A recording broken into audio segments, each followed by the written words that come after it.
I would love you to help me allow more the energy to flow. Do you have a message for me? Your question is your answer. The message that we have for you is contained within the question that you ask about allowing the energy to flow. That's all that it is. Get into alignment and follow your impulse. And trust yourself, because sometimes you do, but sometimes you don't. But sometimes you do, yes. But sometimes you don't. Yes. Sometimes you do. Sometimes you don't. And my desire is to connect to my Often you non-physical. are. Often you are. And yes, and this is what I discovered that I have been all along. Yes, sporadically. Alignment is not like a college degree where once you accomplish it, you get the certificate and it's yours forevermore. It either is or it isn't in the moment, and your emotions let you know how connected you are or how much you've pinched off. And so your emotions are the key to that, aren't they? Yes. My desire was to do this, what Esther is doing, and my big but was, why would anybody come to me if there's Esther? So there was my long time but. Well, we want you all to understand that. Why would anyone come here when you all have access to the same thing? And that is the singular desire of Abraham and Esther and Jerry, to demonstrate what alignment is and what streaming of consciousness is, because everyone can do it, no exceptions. You are all extensions of source energy, and so there's nothing happening here that is unique or special. It is for every one of you. Nice to know. Nice to know. So what we talk about is about being aware. There are only a few things to know, and you know them, don't you? Law of attraction abounds. It's about all you need to know. And your emotions let you know what you're doing with your thought. And then life shows you what you're doing with your thought. We have a question for you. Do you feel happy sometimes? Yes. Do you feel happy often? Yes. Do you feel happy mostly? Yes. Is your happiness demonstrated through laughter? Yes. Sometimes.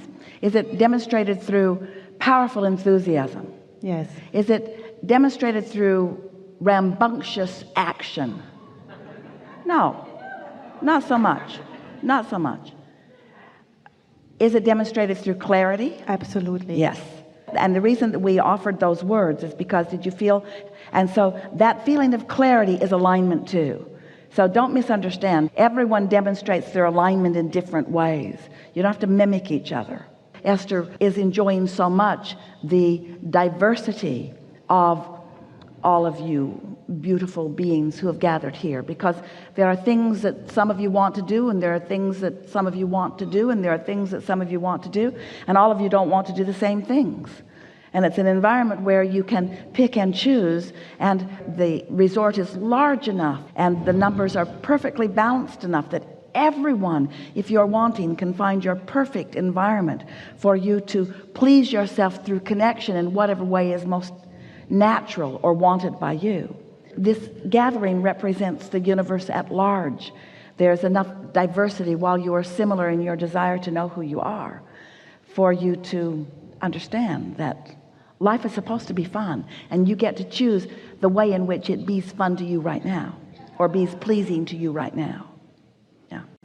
So clarity, I really am in the clarity business, because yes. Clarity is really what my highest excitement is. Yes. And from being a lawyer, I moved to executive coaching.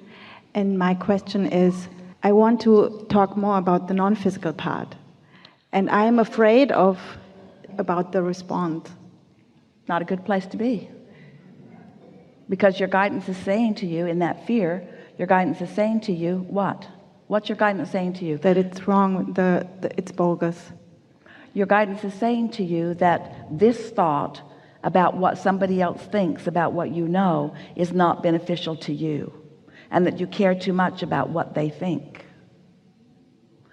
We started to say to you before you went further into the conversation that this is the perfect combination of law, which is apparently rigid but not really.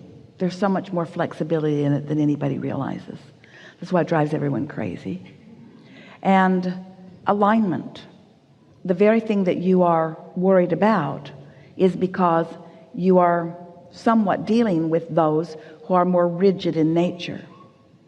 They have been studying and studying and studying and have come to many conclusions about how things are, and they are perhaps the least flexible body of people on the planet, next to scientists. And so philosophy is way on the other end of that, isn't it? Because with philosophy, the scientists abhor philosophers. They put them in the category of the crazy ones, because there is so much desire, or really a sort of perceived need, to establish something as fact, as unchangeable fact, to use that unchangeable fact as the guideline by which we will make all of our decisions. Where what we're teaching and what life has shown you is that nothing is unchanging, everything is changing, and the desire moves it all forward. And so if we were standing in your physical shoes and we were wanting to win over these more rigid, less flexible minds to understanding who they really are, getting them into that flow of receiving inspiration, we would start by acknowledging how laws have shifted and how they are continually changing. And while they change slowly because they need to bring so many people along with them in agreement about the change, still there is a distinct and notable, trackable evolution of those changes.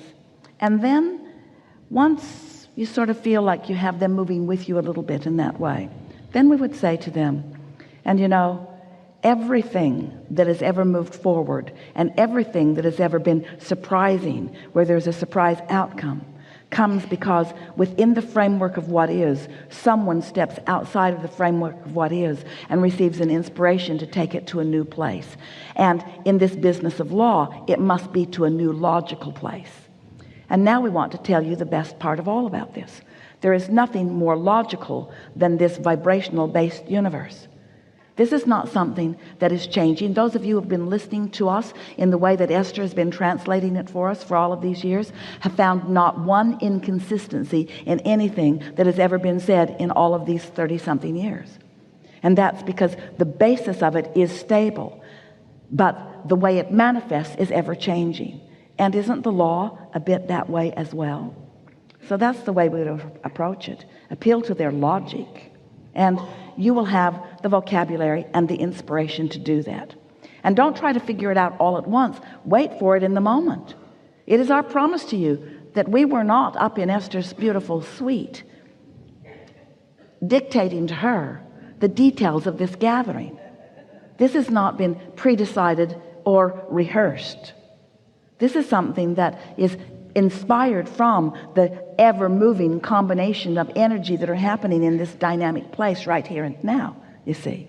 And that's how life always is. So all that we're encouraging, and certainly they would understand it, don't you want the basketball player to be in the zone? And can't you tell when he is, and can't you tell when he isn't? And haven't you seen him stand and shoot a three-pointer after a three-pointer after a three-pointer after a three-pointer until you believe he cannot ever miss? And then don't you sometimes see him in a mode where no matter how much he tries, Esther will say, who put the lid on that basket? It's like nothing will go in. There's a curse on that basketball hoop. Nothing will go in. Nothing will go in. They're not tuned in, tapped in, turned on. They've let something get them out of sync. And so isn't it true with everyone? Isn't there an inspired surgeon? And isn't there an inspired preacher? And isn't there an inspired lawyer? Isn't there an inspired everyone? And isn't that word indicating what it really is, coming forth from within, from that broader awareness? So this is a wonderful environment in which you are working for these reasons. They are accustomed to focusing, and they know what focus brings. They like the feeling of clarity. They can feel when something's shifting. They can feel when something is turning. They can feel when a case is turning. They can feel when they get an idea, and they can feel the momentum of that idea. Even though this is a rigid group, because they are thinkers, they will understand your logic once you present it to them with the clarity that you often find. Yeah. But you would leave out the source part, the source energy part in the beginning. We would never leave it out. That's like leaving us out. Yeah, that's what my struggle was. Yeah. And if we were standing in your physical shoes, we would never leave it out either, because that's the larger part of you. Yeah. So we'd use words like, I feel inspired to say, or I feel an impulse to tell you this, or my instincts tell me this, or my gut feeling is this. You've been using these words all along. Yeah. I intuitively know this. I have a hunch about this. They understand all of that. Some years ago, Jerry and Esther had some chickens, and the chickens were bothered by the skunks, and the skunks like to eat the eggs and sometimes like to eat the chickens. And so Jerry rigged up this wonderful way that he could catch the skunks without harming them and carry them to a faraway land, which they affectionately named Skunk Holler. They would set the skunks free and they would sing "Born Free" as the skunks would run off into the bushes. But they needed a way to haul the skunks, so they bought an old truck, and the old truck was so terrible it had been wrecked by a young man who had banged it into everything, and there was not an inch on the truck that was not damaged. And so then they decided that Esther couldn't stand to drive around in the truck, so they found a truck that was all the same pieces, and they took it to a man and they said, can you take this truck apart and put it back together with these good pieces and then make it beautiful? So they painted it British racing car green, the most beautiful truck. And the man who was putting it back together kept looking at a wheel. He kept looking. And Jerry said, what's bothering you about this wheel? And he said, I don't know. He said, I've replaced everything on it. I've repacked the brake, I've replaced the wheel, I've replaced the tire. I don't know what it is. And about a month later, Jerry and Esther were driving the truck, pulling a trailer, and the axle broke on that wheel. And Jerry said, Charlie knew about that. He intuitively knew that something was off about that wheel. Didn't cause any problem. In fact, they'd driven it 300 miles that day, and it broke on the freeway right in front of Charlie's shop.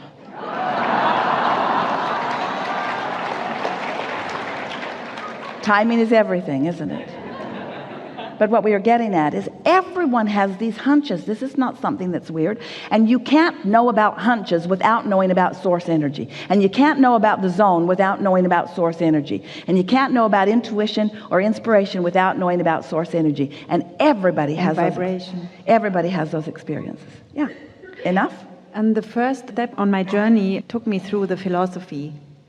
And now I keep thinking about it again, about these philosophers, how much they already knew. Yes. And I was thinking to maybe introduce this as a bridge again. Follow your inspiration. And what you will discover is that you will find effective ways as you go. Don't try to figure it out all at once. That's what's giving you fear. Yeah. You're trying to figure out how and where and when and who. Just talk about why. Why? Because I want to teach something that is at the basis of everything that everyone needs to know. I want to teach something that is steady and that is duplicatable and teachable and demonstratable. How wonderful it is to have a philosophy that is backed up 100% by the laws of the universe.